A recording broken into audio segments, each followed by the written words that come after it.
Welcome. Today, I thought it might be kind of fun if we read a couple of Shakespeare's sonnets. We're not going to go through all of them, nor am I really going to, do any kind of breakdown on or analysis. Somebody else can do that. That's not really my forte. However, if you were particularly interested, I suppose at some point I could do that. But for now, I think I'll just read some. I think I'll read 2 today. And if this is something that you like, or if there's a sonnet in particular that you would like to hear me read, maybe let me know in the comments, and maybe I'll do it.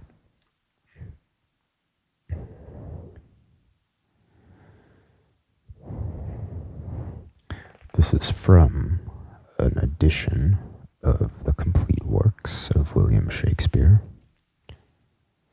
These are very thin pages. You can see right through them. It's one of those books, lots and lots of pages, very thin pages.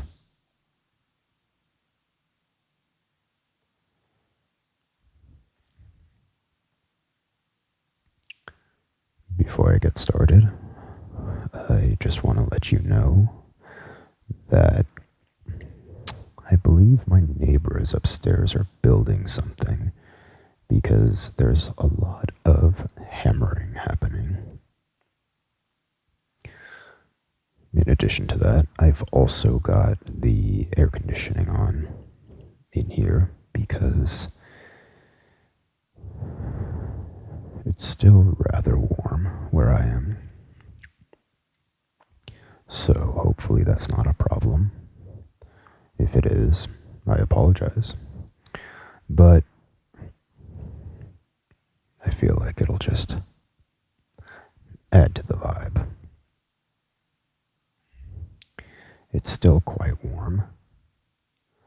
In my part of the world, it's quite warm outside. I try and keep the house cool. But I'm sitting here inside with shorts on and my sleeves rolled up and the air conditioning on just because it's, as I said, a bit warm. I like it, don't get me wrong, but especially in this room with the computer equipment and other things, it can get kind of warm here, especially in the late afternoon.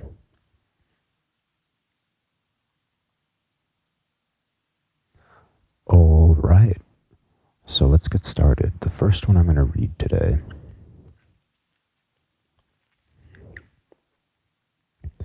is sonnet number 62. Sonnet number 62. I will say before I start also that I am not a professional orator, nor am I an actor or anything like that. To those of you who find my layperson's reading offensive, I apologize. I'm sure you can find plenty of other people, extremely talented orators and actors performing these. I'm just going to read them the way that I generally read to you. And I'm going to do my best. The language is rather beautiful. Sometimes they can be a little tongue twisty, so I might mess up. If that's the case, I don't know. We'll see what happens. But we're in it together. So, here we go. Sin of self-love possesseth all mine eye, and all my soul and all my every part. And for this sin there is no remedy. It is so grounded inward in my heart, methinks no face so gracious is as mine, no shape so true, no truth of such account. And for myself, mine own worth do define, as I all other in all worths surmount.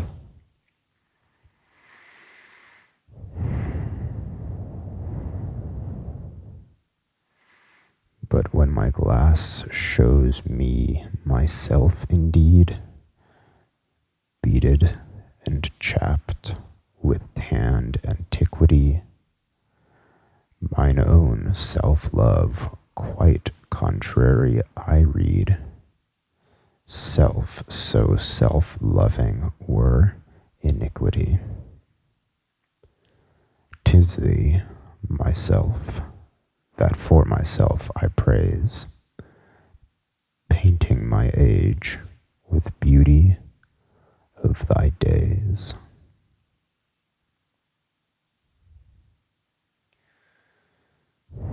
I'm not gonna lie, the first line almost wrecked me.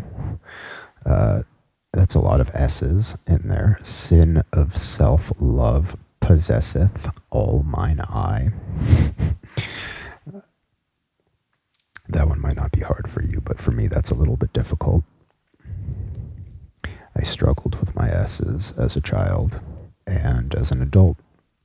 Sometimes they get away from me, especially a line like that. Okay.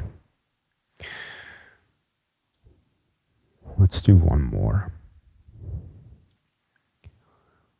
I want to do sonnet number 66.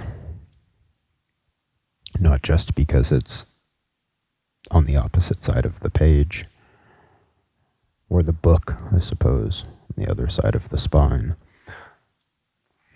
but because I've always thought that number 66 is really interesting. It's just really musical the way he puts it together. I mean, I know a lot of these are very musical, kind of in their nature and character. 66 is really cool because it's got this kind of refrain kind of thing with the word and. It's this kind of list, but the way the meter works and everything, I always thought was just very musical, and I don't know, there's something about it that's both kind of melancholy and also kind of ecstatic is the wrong word, but there's some kind of energy like that. Maybe not. Maybe that's just my own reading. And I don't know if that's supported by history or contemporary analyses or anything like that. As I said before, I'm not really sure about that. I have friends and family members who are kind of expert in that realm, but I'm not. So I guess that's kind of good news, bad news for you. Good news is I won't be giving you any sort of analysis lecture. Bad news is I won't be giving you any sort of analysis lecture. So I suppose it depends on your perspective.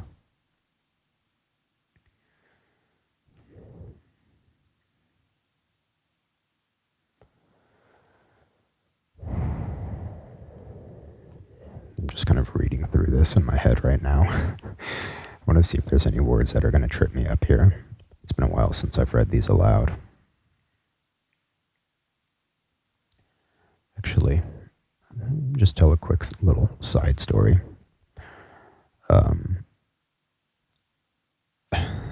When I was in high school, was a thing, obviously, that there would be reading in class. So we called it popcorn reading. I'm not sure if that's something you have done or haven't done. It's kind of a funny name, but it basically just refers to when, let's say you're in a classroom of a bunch of other people, and the instructor says that you're going to be doing popcorn reading. Essentially, you'll do like one paragraph at a time, or maybe one scene at a time, or usually it's like a paragraph or a line, like a character's lines if it's a play.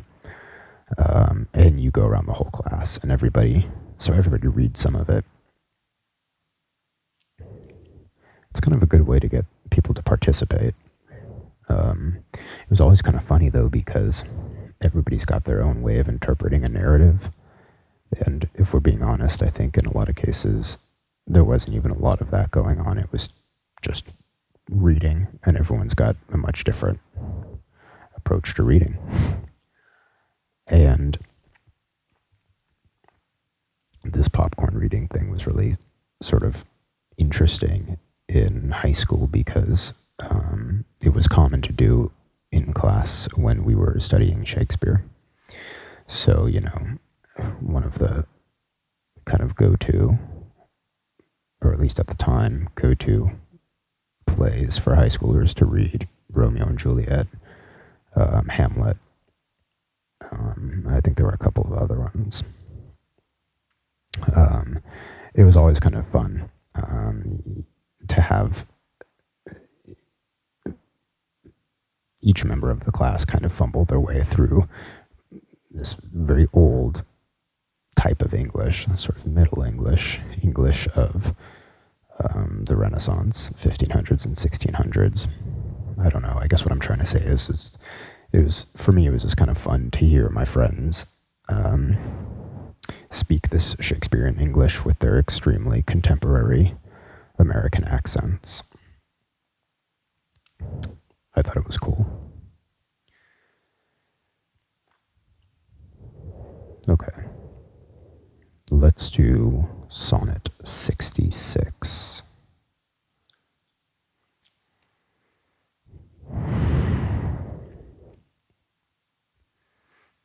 Tired with all these, for restful death I cry, as to behold desert a beggar born, and needy nothing trimmed in jollity, and purest faith unhappily forsworn, and gilded honor shamefully misplaced, and maiden virtue rudely strumpeted, and right perfection wrongfully disgraced, and strength by limping sway disabled, and art made tongue-tied by authority, and folly, doctor-like, controlling skill, and simple truth miscalled simplicity, and captive good attending captain ill. Tired with all these, from these would I be gone, save that to die I leave my love alone. That is sonnet number 66 by William Shakespeare. So we did 62 and 66 today. Maybe that'll be it. Or if you enjoyed this, you can let me know, and maybe we'll do some more in the future. I like these. I also think there's a lot of really great sounds in here, just in terms of like the kind of like inherent ASMR value. A lot of cool sounds, a lot of things that this makes your mouth do that I think can be nice for this purpose. So if you enjoyed this, let me know in the comments. And if you have a favorite sonnet that you would like read, perhaps I could do that in the future. That could be fun. I suppose I'll wait and see what you all say, but maybe if there's a handful of sonnets that people would like to hear, I could do them all together, or maybe over a few videos.